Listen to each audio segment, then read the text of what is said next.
كانت فكرة العودة إلى أرض الميعاد بالنسبة لليهود مجرد أمنية دينية وأسطورة توراتية، لكن هذا الصحفي القادم من بودابست حولها إلى مشروع سياسي عالمي. لقبوه بأبو الدولة وطبعت صورته على العملات والمناهج، وبيحتفل بذكراه من كل عام كرمز للرجل الذي حول الحلم الصهيوني إلى دولة على أرض فلسطين المحتلة. كان هرتزل هو القائد الذي أدرك أن معاداة السامية لن تنتهي بالاندماج في المجتمع الأوروبي، وأن الحل الوحيد هو إقامة دولة لليهود. في عام 1860 اتولد الصحفي النمساوي تيودور هرتزل في عائلة يهودية علمانية، كانوا من اليهود الناطقين بالألمانية. والده كان رجل أعمال ناجح، كان ليه أخت أكبر منه اسمها بولين، ماتت فجأة. بعدها انتقل مع عائلته إلى فيينا، إلى أن أصبح عضو في الأخوية القومية الألمانية اللي كان شعارها الحرية، الشرف، الوطن. بعد كده استقال منها احتجاجا على معاداة السامية في المنظمة. كتب العديد من الأعمال الكوميدية والدرامية. لم يركز عمله المبكر على الحياة اليهودية. 1894 دين نقيب يهودي في الجيش الفرنسي بتهمة التجسس لصالح ألمانيا. كانت فضيحة سياسية قسمت الجمهورية الفرنسية. شهد هرتزل تجمعات كبيرة في باريس بعد محاكمة درايفوس. هتافات بتقول الموت لليهود، الموت للخاين. ولكن يرى بعض العلماء المعاصرين انه بسبب الإشارة الضعيفة لقضية درايفوس في روايات هرتزل انه ربما كان بيبالغ في تأثيرها عليه ليجد مزيدا من الدعم لأهدافه. كان بيشير لانزعاج هرتزل من فكرة معاداة السامية في المجتمع الفرنسي، واللي كان مثل معظم المجتمعات الأوروبية اللي كانت بتكره اليهود. وكتب هرتزل مسرحيته الغيتو الجديد اللي كانت بتظهر التناقض وعدم الأمن والمساواة بين يهود فيينا المتحررين والأثرياء. وبطل الرواية كان محامي يهودي مندمج بيحاول كسر الحي اليهودي المفروض على اليهود الغربيين. وبعد محاولات يتأكد هرتزل ان فكرة معاداة السامية لا يمكن التغلب عليها أو الشفاء منها، بل يمكن فقط تجنبها، وإن الطريقة الوحيدة لتجنبها هي إنشاء دولة يهودية. وكتب في مذكراته في باريس: حققت موقفا أكثر حرية تجاه معاداة السامية، وأدركت خواء وعقم المحاولة. ورفضت الجريدة اللي كان بيشتغل فيها هرتزل نشر أي نشاطات سياسية صهيونية ليه. واستولى على هرتزل صراع عقلي بين الرغبة في النجاح الأدبي والرغبة في التصرف كشخصية عامة. من نهاية 1895 كتب هرتزل كتاب بعنوان الدولة اليهودية، واللي انتشر عام 1896، وناقش فيه إقامة كيان يهودي مدعيا أنهم يشكلون قومية، بينما اليهودية دين وليست قومية. وقال إن على الشعب اليهودي مغادرة أوروبا، أما على الأرجنتين أو الأفضل فلسطين وطنهم التاريخي، وإن اليهود كل اللي محتاجينه هي دولة خاصة بيهم، دولة يهودية بعيدا عن فكرة معاداة السامية، والتعبير بحرية عن ثقافتهم دون عوائق.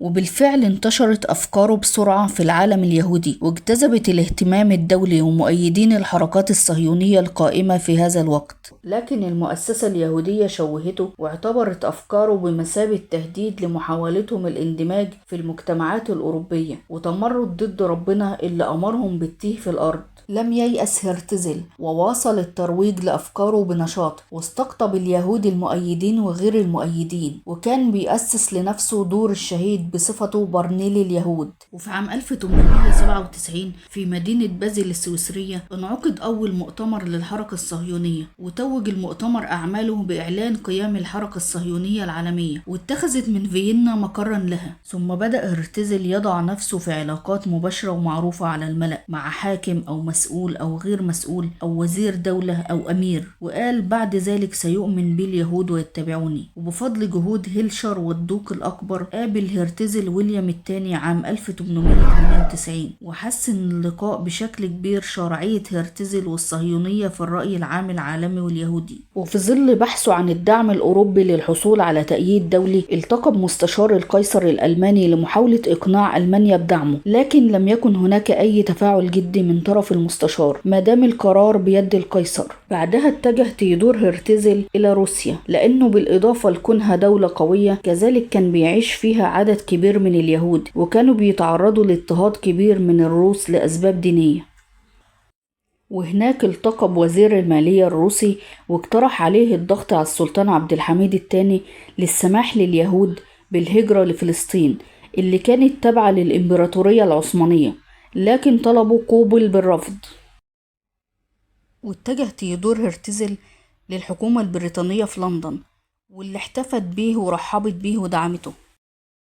وده بسبب أطماع بريطانيا الاقتصادية، خصوصا إن اليهود معروفين بأموالهم الكثيرة، وده هيساعد بريطانيا في أزماتها المالية. وبما إن فلسطين تابعة للإمبراطورية العثمانية أشد أعداء بريطانيا، وبالتالي فاحتلال اليهود لفلسطين هيكون ضربة موجعة للإمبراطورية العثمانية. ولم يكتفي هرتزل بهذا، واتجه إلى اسطنبول والتقى بالسلطان عبد الحميد الثاني، وعرض عليه عرض مباشر بأنه يشتري جزء من فلسطين مقابل سداد الديون الكتيرة على الدولة العثمانية، إضافة إلى أموال كبيرة خاصة بالسلطان العثماني، وأيضا قرض بدون فوائد للدولة العثمانية اللي كانت بتعاني من أزمات مالية كبيرة تلك الفترة، وكمان إنشاء جامعة عثمانية بفلسطين، ده كله مقابل السماح لليهود بالهجرة إلى فلسطين، إضافة إلى مستعمرة بشمال القدس لليهود. لكن السلطان العثماني رفض منحه قطعة أرض واحدة لأنها ليست ملكه، بل هي ملك للأمة التي روتها بدمائها، وأجابوا بأنه يحتفظ اليهود بملايينهم. وخرج هرتزل من لقاء السلطان عبد الحميد مقتنع أنه لن يحصل على مبتغاه في ظل تواجد السلطان عبد الحميد الثاني على عرش الإمبراطورية العثمانية. في عام 1904 اتوفى تيودور هرتزل في النمسا، ثم نقلت رفاته إلى فلسطين ودفن في جبل هرتزل عام 1949 بعد قيام دولة إسرائيل على أرض فلسطين المحتلة.